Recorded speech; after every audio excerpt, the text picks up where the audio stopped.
Good morning, afternoon, or night, everyone. Coming to you from the VCG broadcast booth, I'm Verve Coach Gordon, and you are listening to Big Picture You, the podcast where wellness practices and concepts meet practical application and real-life example. A quick mention of the ping I use for my transition tone. Some of you may have already heard this, but for new listeners, and again, I'm so happy we are picking up new listeners weekly, that tone is tuned to the love frequency, since love is the 11th energy of the 11 energies of the Verve and is also the overarching energy of the Verve. And I can give you greater explanation on that tuning if you reach out to me at gordon@vervecoach.com. I like to share these tidbits of information as a way of connecting the dots relative to harmony and well-being, as all of this is about a lifestyle wherein wonderful details and information all merge to create a truly great and empowering big picture you, me, and us. A lot of these dots are also connected through narratives, histories, and surrounding relationships, bringing us back to today's 6th podcast episode, Father's Fantastic. Thanks for listening and for the great comments on episode 5, Identity Components or Opponents, wherein through some true narratives, we looked at management of identity facets, sometimes seemingly conflicting, in order to gain higher levels of personal positivity and performance of best self. Also got a lot of awesome comments on the theme song Durango. Song's a tribute to my grandmother, Mamalita, and relevant to the episode, as a couple of my seemingly conflicting identity facets are my Latino and Caucasian heritage, or should I say heritages, or growing up Caucasian, a mix of Chicano and Caucasian, because that was a dynamic I was in while growing up during the first American Civil Rights Movement, and I do consider that we are in the second American Civil Rights Movement right now. But to connect in the big picture, I will say that singular identity can sometimes be difficult to pin down, let alone manage all of the fluid facets of identity within that singular umbrella identity. I hope I added some new experience and perspective to assist you in knowing yourself better, and even in helping others get to know themselves better. I will talk a little bit later about how the connection is made from individual harmony to group, organizational, institutional, and even social harmony.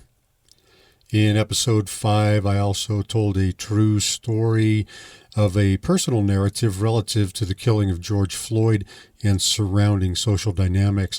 You might want to check that out. It's, I would say, very thought-provoking. Okay, so although this episode is titled Father's Fantastic and is a tribute to dads, because of the nature of my father's work and my work, the episode and the stories are especially relevant because I'm going to tie in some current and past social dynamics and challenges that involve social justice and social equity.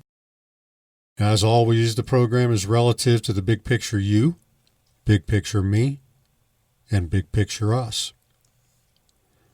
I'd like to mention that even though some of the content is heavy here on the Big Picture You podcast series, our tone is not always heavy. Most times we keep things upbeat, and we even have a good amount of humor here in the VCG broadcast booth while we look at life through various lenses and apply different perspectives. The main thing is that we always remain respectful. So the theme song for this episode, a song I wrote called Blue-Eyed Son of a Gun, which is off my album End of the Ride, which was done some time ago, maybe, 18, 20 years ago. And Blue-Eyed Son of a Gun because I do have blue eyes, and my dad had blue eyes. The content of the song revolves around my providing my father with plenty of challenges and frustrations as I grew up, even into my early adulthood, I will admit. But I'm going to expand on that shortly as I move into the main program content of this broadcast and the episode Father's Fantastic. And I'll talk a little bit more about the song toward the end of the broadcast, and it will play through in its entirety after this episode is over. Again, all of this good stuff, and that is a favorite expression of my dad's, whether it was really good stuff or not, like when referring to a certain vegetable or something that I wouldn't want to eat, and he would say, "Eat that up, it's good stuff." But in our case, everything on the VCG program is good stuff and provides us with a lot of good takeaways. So all the good stuff within the VCG messaging is designed to help us create a very strong basis for an amazing big picture you, big picture me, and big picture us.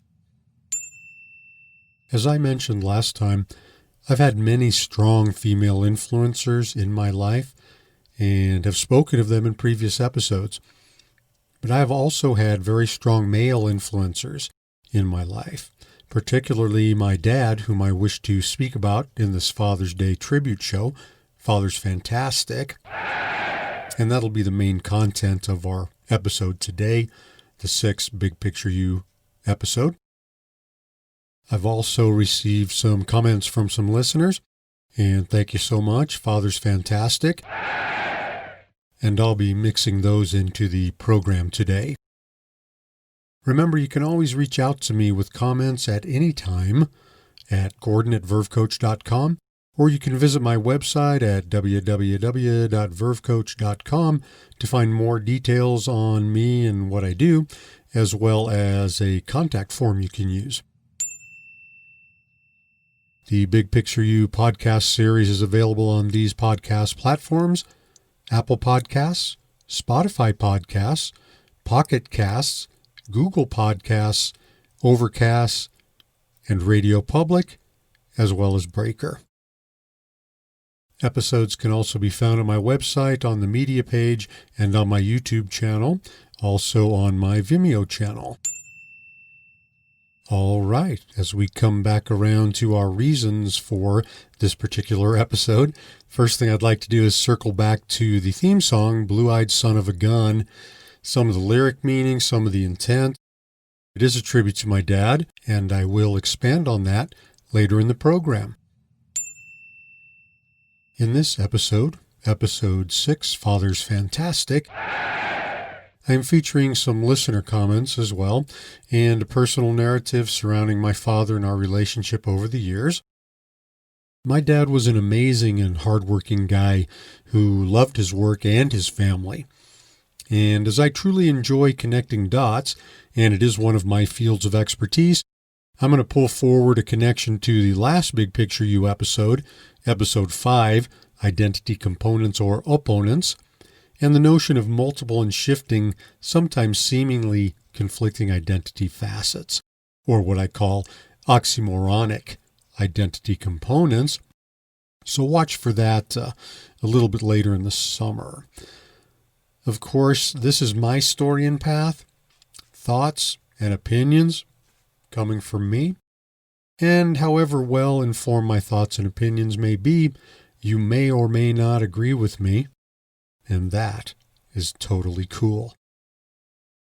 Always remember that your path and big picture, although our paths may cross or intermingle, your path is unique to you, and I hope that you find my content valuable in creating your vision and fulfilling your mission.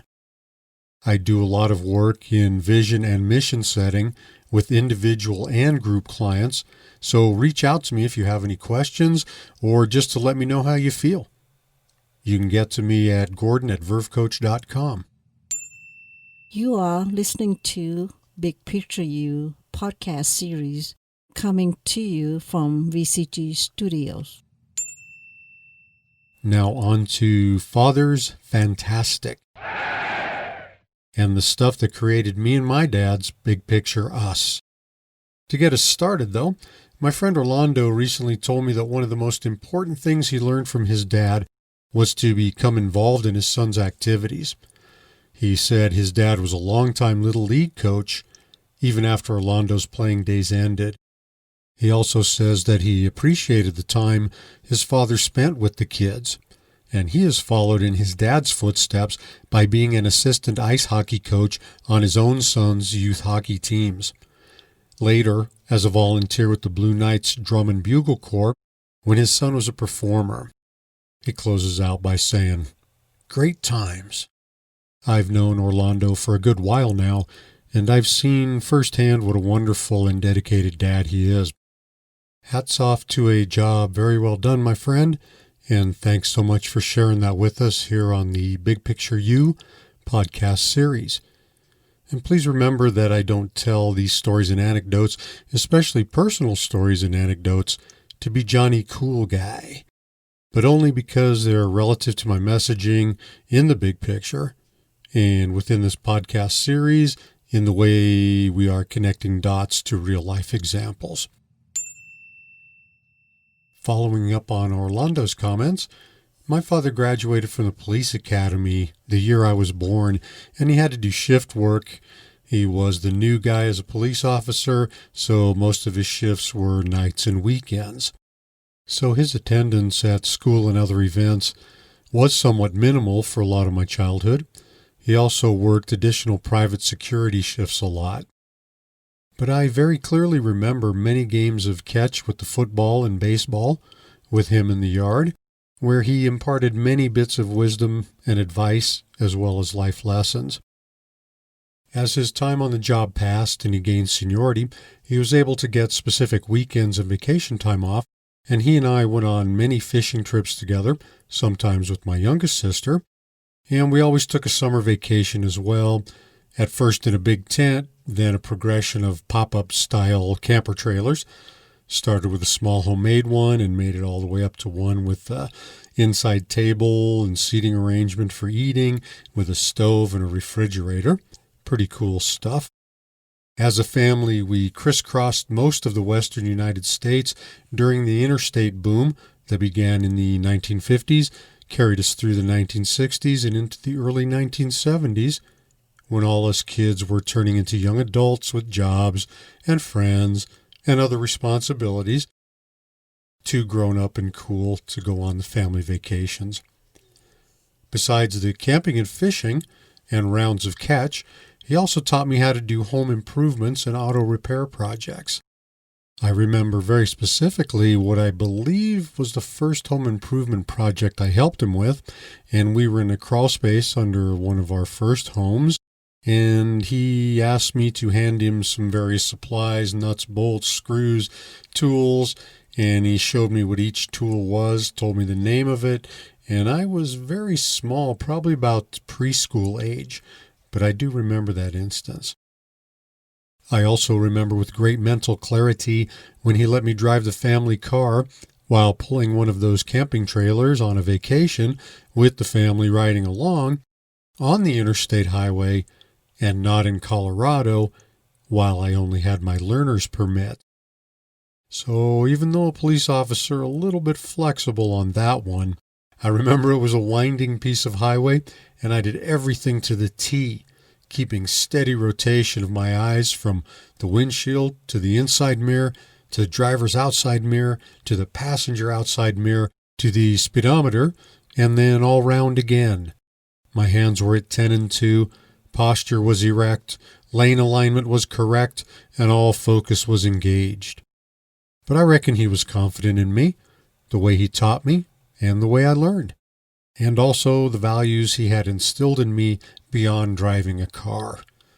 I do so appreciate his trust, even if at times I may have betrayed it.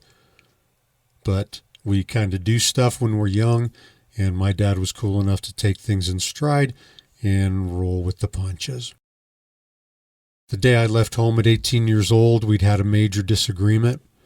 Growing up in the 1960s and 70s, and during the first American Civil Rights Movement, there was a certain feeling between law enforcement and my two primary friend groups also had conflicts with it. Caucasian versus Chicano. And that goes back to the growing up Caucasian. So there became some tension between me and my dad as I neared age 18. On that day, we ended up telling each other that we never wanted to see one another again, and I left town for 4 years. I've mentioned the rock and roll dynamic in my life in previous episodes and even made vague mention to bad rock and roll habits, very vague mention, but I will be expanding on some stuff and also the beginnings of where I got into rock and roll. And so after that day and that blowout with my dad, I split to New York, the only place I knew people outside of Colorado who were not family. I was a pretty angry young man at that point.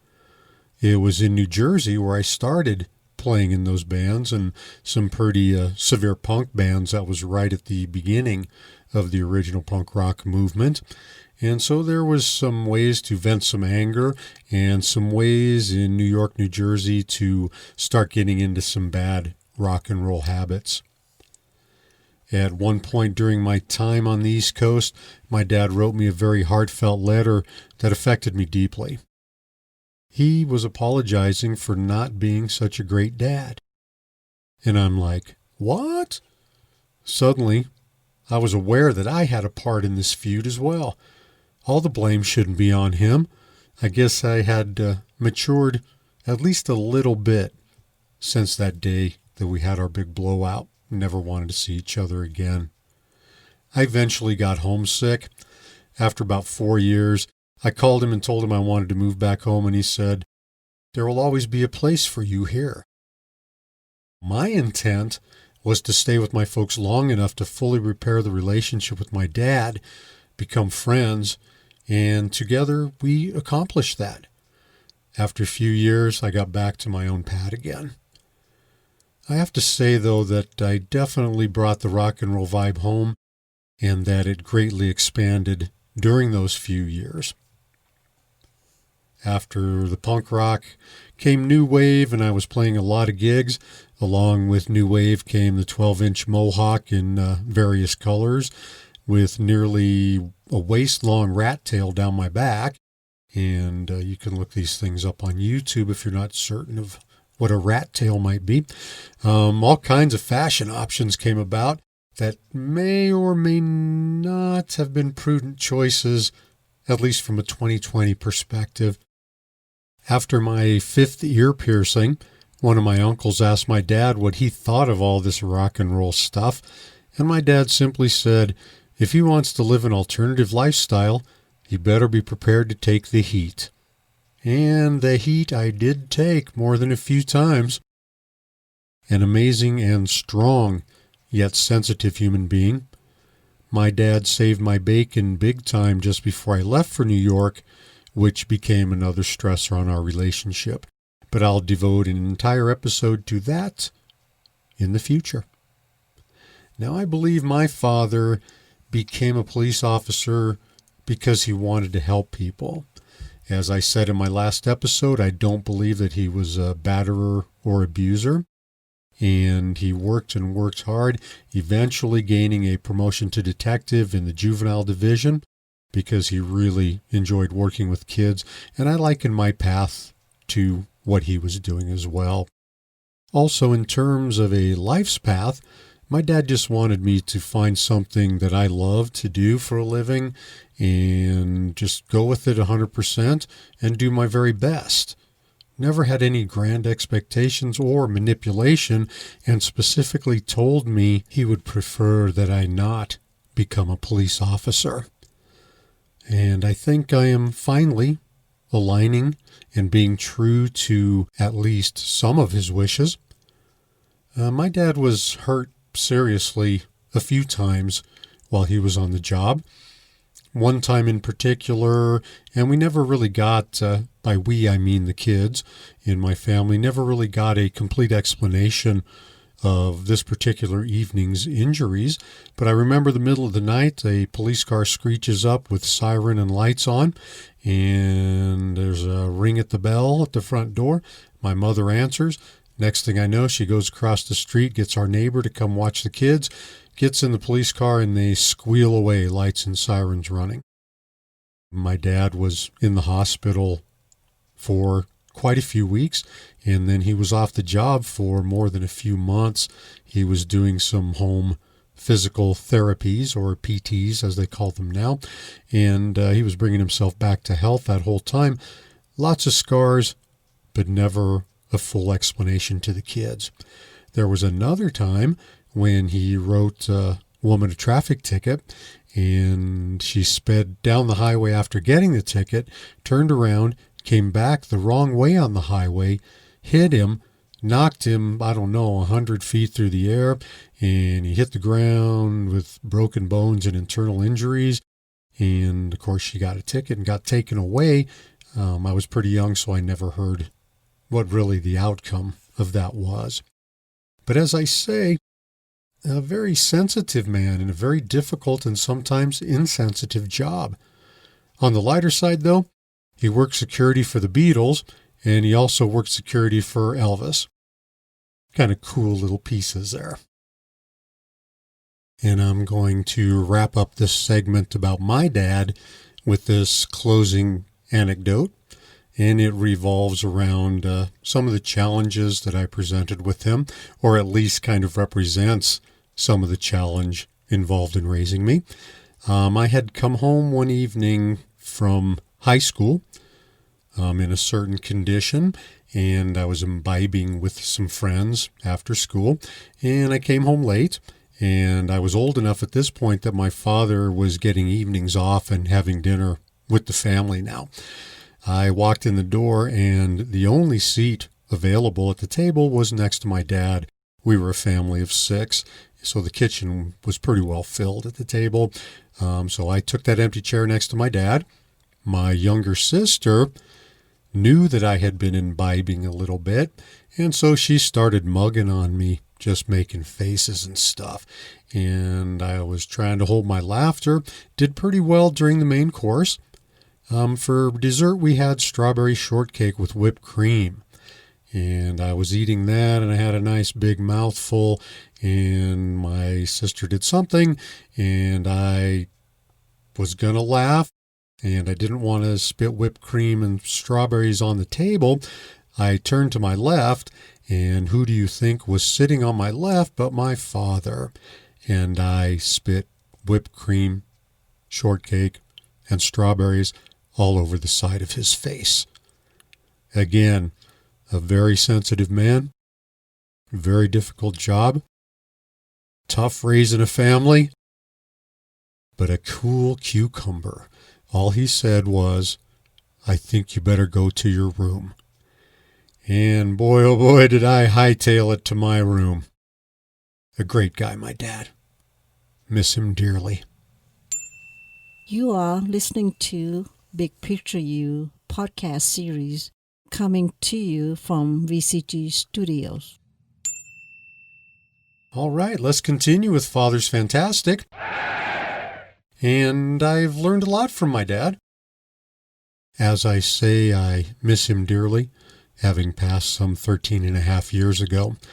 But even with my family-oriented upbringing and lots of models and influencers, I never had what many people would call my own children or biological children. As it turns out, I fell in love with an amazing woman who already had 2 children from a previous marriage, and the rest is, as they say, history, or, I guess, her story. We've been together over 30 years, married 24 of them.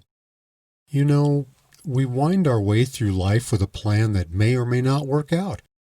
Although within the current practice of Verve coaching, the idea is fully about creating a plan that may shift now and then, but will totally work out very nicely as a life's course, of course. At this point in life, I am in a beautiful space with 2 wonderful stepkids. I say kids, but they are full adults on great paths of their own, and with 2 awesome grandkids. I'm their Papa G, and they totally rock. We've had many sleepovers, played many games, and eaten lots of waffles, hot dogs, and mac and cheese. And believe me, I am so proud of my role. I have so much love for my family. I would not trade it for all the money in the kingdom. I'm going to segue now to listener comments. And there is a certain sentiment among fathers that I've heard, and it goes something like this: I am not your friend, I am your father. Very powerful, but at the same time puts all the dad responsibilities firmly on the father's shoulders. It's a kind of vow, if you will. I've heard it from various dads. I heard it from my dad, and I heard it from the dad who provided the following comments related to his fathering experiences. And this comes from my good friend Austin. He starts out, to be a father, it's a great gift from God. It's absolutely wonderful and dreadful at the same time. It's harder than anyone would ever tell you, but absolutely worth every bit of it. The thing that I figured out for myself, meaning Austin, is that as a father, you deal with more human excrement, and this is where the PG rating on the program kicks in, more human excrement than you will ever know. And since it's from your itty-bitty loved ones, somehow, in a twisted, skewed way, it's okay. Austin goes on to say, having children has changed me for the better. Before I never knew myself as a selfish person, but now having children, they come first with most everything I do. Thank you so much for those comments, Austin, and I've certainly seen your family grow over these past years. An amazing job. Along with all of the fathers I have spoken about today, the fathers, fantastic. Thanks so much for your input, for taking part in the program, and adding to our experience of hearing about Big Picture You, Big Picture Me, and Big Picture Us. And as we go through these program episodes, I like to relate everything to the energies of the Verve, and not to all 11 energies, but I like to specifically pick ones that go along with our discussion, content, and listener input. And I mentioned in the last episode, I've been working with a little color psychology, nothing super deep, just some stuff that implies a few moods and emotions. And I've been applying it to my work in a very low-key way. So what I'm going to do next is I'm going to tell you a little bit about the color of the energies I've connected to this week's content. I'll tell you a little bit about the color, the relationship to the theme of Father's Fantastic.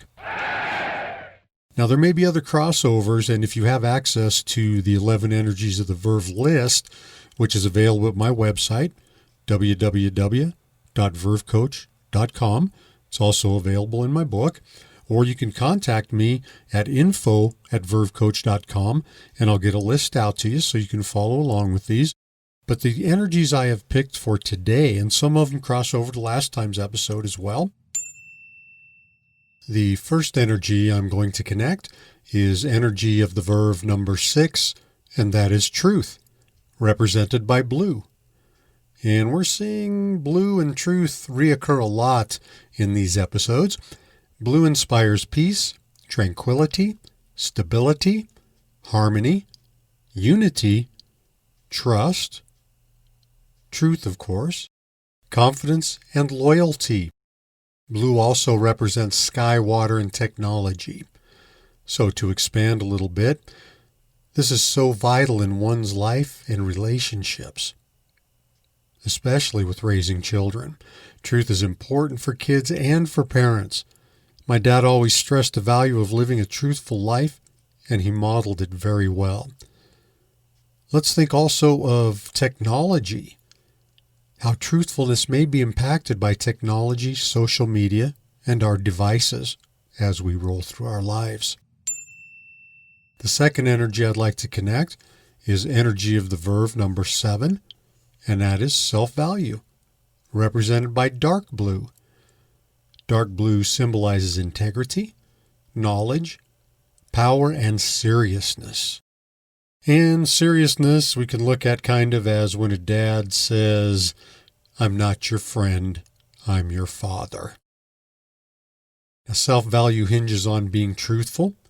We like to connect these energies to each other as well as to the content, and that is truthful in our dealings and also truthful about ourselves. Sometimes truths can be really hard to accept, even when they're positive. But by being truthful to ourselves, it becomes much easier to be truthful with others. And when living a life of truth, confidence levels will soar, driving self-value levels before it to unimagined heights. You are listening to Big Picture You podcast series coming to you from VCT Studios. Next energy of the Verve I'd like to connect is energy number 8, forgiveness, which is represented by yellow. Yellow signifies joy and happiness, stimulating optimism, idealism, imagination, and very importantly, hope. Yellow also represents sunshine and friendship. Now, I've got to go ahead and connect energies number 6, truth, and energy number 7, self-value, to energy number 8, forgiveness. Not just forgiveness of others, which is very important, but also forgiveness of yourself, thus building huge amounts of self-value that will serve a parent well, allowing them to serve as a super effective role model for kids. This episode just keeps getting juicier and juicier. Let's go ahead and connect those energies to energy of the Verve number 10, courage, which is represented by purple. And this is so applicable in myriad instances. We see it a lot when applied to the Verve Coach Gordon content. Purple represents transformation, mystery, wisdom, enlightenment, spirituality, honor, and temperance. So you can see how it kind of connects across the energies of the Verve. It combines the calm stability of blue and the fierce energy of red. Courage is really kind of a blanket energy. I like to say that it takes courage to engage in energies 1 through 9. But it takes the greatest courage to love. Energy number 11 is love, and that is the umbrella energy. And again, that's why we go back to the transitional ping tone tuned at the love frequency. Let's move right along to connecting energy of the Verve number 11, which is love, as I just mentioned, represented by the color pink. Pink symbolizes love, tenderness, and acceptance. It also inspires greater nurturing tendencies. Now, I know out there some guys like to deny or attempt to minimize some of these qualities, but I'll just ask y'all straight out. Have you ever known a guy to soften up in the wake of his own children? I rest my case, Father's fantastic. And this is truly an awesome mix of the energies of the Verve. You might be able to tell in my voice how excited and worked up I get about all this, but it all is truly instrumental in creating a powerful big picture you, me, and us. And as I said, I really enjoy connecting the energies of the Verve with the content we are discussing in each episode in order to help listeners get a really solid idea of how the 11 energies of the Verve are totally applicable to everyday life. I do have a bit of a fun activity that allows you to get a gauge on where you stand in navigating and managing the 11 energies of the Verve, and it is called a free revelation tool. So if you go to my website, www.vervecoach.com, just click the menu item, 11 Energies, and about a quarter of the way down that page, click the link to the Energy Revelation Tool, and you will be taken there. It's in my book too, and it's a really easy and fun activity, again, to just get a little gauge on where you are with these energies. Now, a primary function of this podcast, of course, is to educate one another, share our knowledge and experiences, and just to connect with each other. And in these ways, we not only get some education, we get to know each other, but we're also building community. So please reach out to me at gordon@vervecoach.com. Let's get some conversations going. Let's get some fun conversations, some difficult conversations, but let's make it all engaging and respectful. As always, I mention the 11 energies of the Verve from time to time and relate them to certain things, content, and discussion. These are simply foundational values, guidelines, and signposts. I will be devoting entire episodes to each of the 11 energies and covering the ways they relate to one another, as well as a way to connect the dots on our shared path of personal positivity and performance of best self. I'll do at least one episode on the origins of the 11 energies of the Verve, and I may do one episode on how I came upon it, and one episode on the whys, hows, and whereaboutses. All of the connections from the beginning through practical application, and it's not a question of will I be doing them, it's just a question of will it be 1, 2, or 3 episodes. So be on the lookout for that one. I believe it or they will be thought-provoking, enlightening, and entertaining episodes. I have an article out there called Empower Your Heart of Hearts. You can get to it at my website, www.vervecoach.com, under the media menu item, or you can get it on LinkedIn if you are a connection. Or reach out to me and I will send you the link. Along those lines, I'd like to speak for a moment, as I've been getting questions, about what these types of articles, individual or even group coaching, has to do with the larger picture of fighting racism, creating unity, social justice, the topics of police brutality, and I have trained police officers in anti-bias, stereotyping, and implicit bias, what all this has to do with Black Lives Matter and other social movements. I've also been getting questions about what my approach of kindness, care, and love has to do with the big social picture, that big picture us, especially within our current social challenges. The answers to these questions are closely linked and interdependent. Oftentimes, there is the view that these approaches are signs of weakness and not strength. This is so not true. And the foundation of the Verve Coach practice and entity is truth. Energy of the Verve number 6, as we covered a bit earlier. Kindness, care, and love were also the foundations of Dr. Martin Luther King's movement. And I've studied and embraced that in my work. Dr. King worked from the perspective of agape, which is founded in the practice of love and how we can maintain love and human respect even under duress. That's why they did the lunch counter training. If you're not familiar with the lunch counter trainings, go ahead and do an internet search on that. I'm sure you can find YouTube videos and other content out there. But basically, it was a training to teach Dr. Martin Luther King's followers how to remain calm while insults were being hurled at them and the possibility of physical abuse. It was all about keeping the peace and the love. Agape is a wonderful foundation for the hard work of diversity and inclusion, social justice, and social equity, which were all major pieces in my degree program and my life's and professional path. The work of love starts from within, and it expands outward. Many times folks will take pause at the notion of love your enemies, and they'll ask, how is this possible?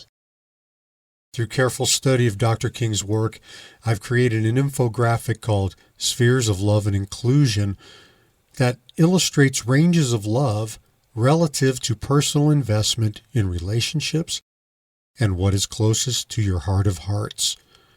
The spheres expand outward to the outer sphere, where simply respect for human beings is our only yet strongest guiding light.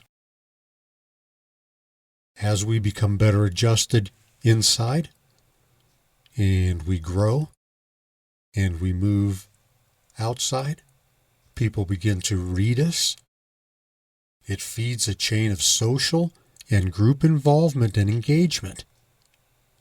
bringing about personal and professional harmony, as well as group, organizational, and greater levels of institutional harmony. Institutions like schools, hospitals, policing, and the judicial system. I'll just ask you this question.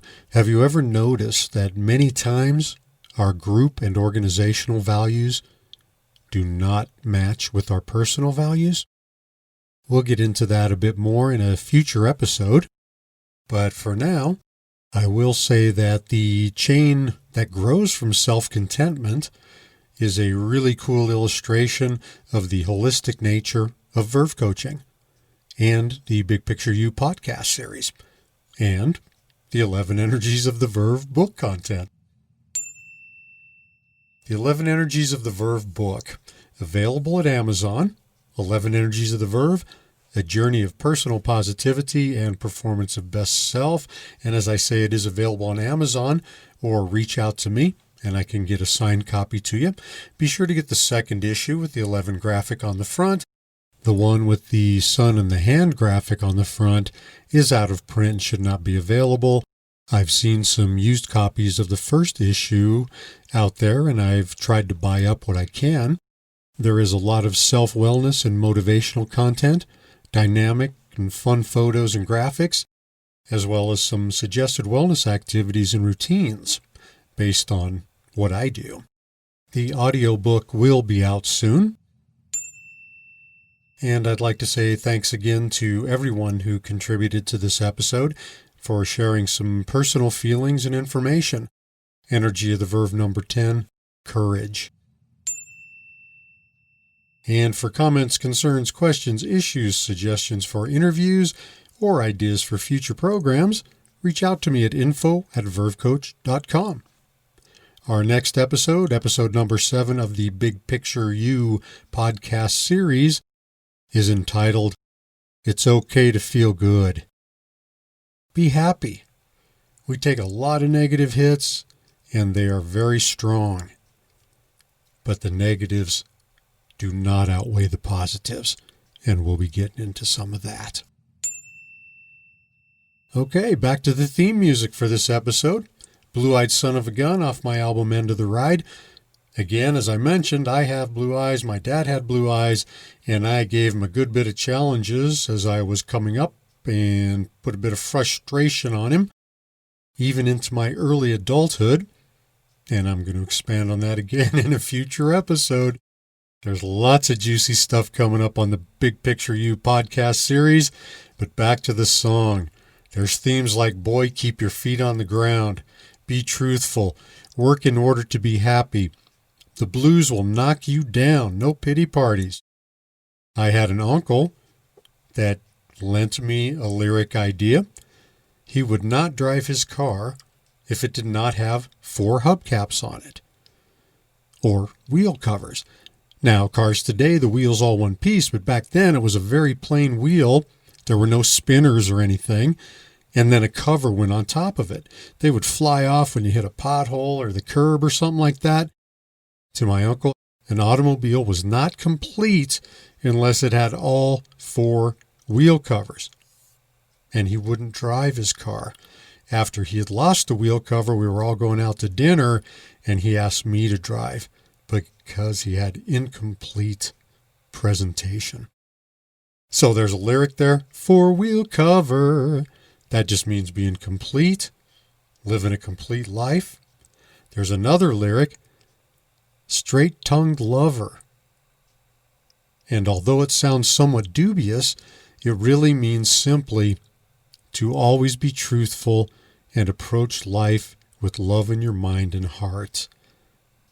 Love your life, but be straight in your dealings with people. The song's going to play through in its entirety at the end of this episode for your listening pleasure. I have a full library of music out at soundcloud.com under Gordon Tunes, and my song Counting Down for Courage is out there. And now there's just a tidbit of business I must take care of. You are listening to Big Picture You podcast series coming to you from VCT Studios. All content, text, and music are copyright Verve Coach Gordon unless otherwise cited. And in closing out this episode of the podcast series, Big Picture You, Episode 6, Father's Fantastic. Remember, kindness is beautiful in creating an amazing big picture you, big picture me, and big picture us. Be well, my friends.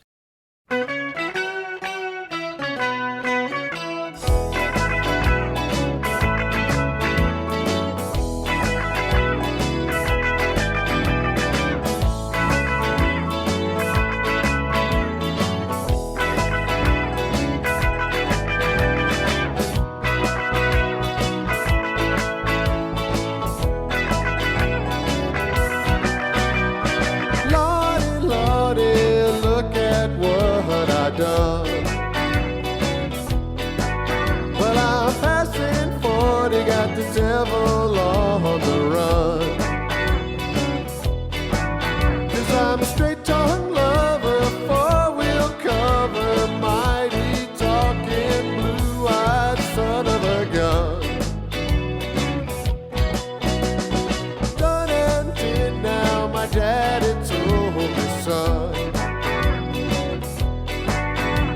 Upon this earth long after the thrill is gone. 'Cause I'm a straight-tongue lover, four-wheel cover, mighty talking, blue-eyed son of a gun. Well, I'm telling you, son, to get your feet back on the ground. You know, sooner or later,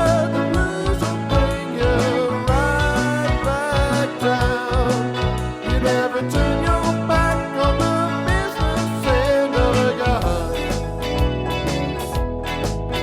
It'll turn you around, bring you down when it's too late to run.